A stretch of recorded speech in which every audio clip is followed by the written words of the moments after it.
So, hello everyone! Ngayong araw ay may dumating tayong parcel which is in-order ko sa aking kaklase noong high school. And of course, I am very excited sa parcel na ito kasi ito ay i-gift ko sa aking pinakamamahal na asawa. So guys, samahan niyo akong i-open ang parcel na dumating sa atin ngayong araw kasi yung in-order ko ay isang Casio watch.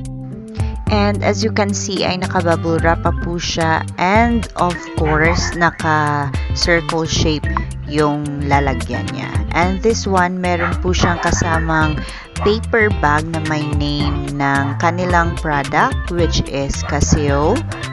Since I'm excited to open it, so guys, tara, i-open na po natin. So, this one, medyo nahirapan ako kasi wala po akong scissors or any panggupit para sa bubble wrap. So, ito, kamay-kamay lang. So, ayan guys, medyo nahirapan nga tayo sa part na ito.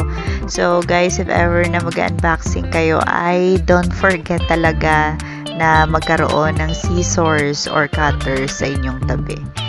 So, ayan na nga guys, finally ay na-open na nga natin. So, this one, yung box niya ay color silver and this one is stainless steel. So, yan po yung box ng ating relo and as you open it, makikita mo agad yung relo natin. Then, sa gitna, meron siyang parang foam type. So, ayan guys, ang relo natin. So, wala na po siyang laman. Yung relo natin ay sakto lamang sa expectation ko. So, hindi siya maliit at hindi rin siya gaano kalaki. So, tamang-tama lang siya para sa aking husband. And this one, I like it so much kasi medyo mabigat siya. And then, as you can see, ay wala talaga siyang galos. So, kudos sa in-orderan kong friend. And it's so very nice. I really like it. So, again, thank you so much.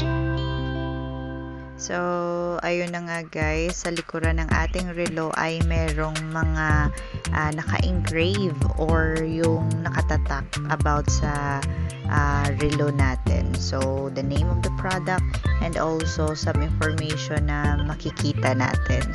So, guys, ang relo po natin ay isang stainless steel and of course, it's a backwater resistant. So, napakaganda niya dahil safe po siya sa tubig. And of course, hindi naman ibig sabihin na kailangan natin siyang paliguan sa tubig para ma-prove na safe talaga siya.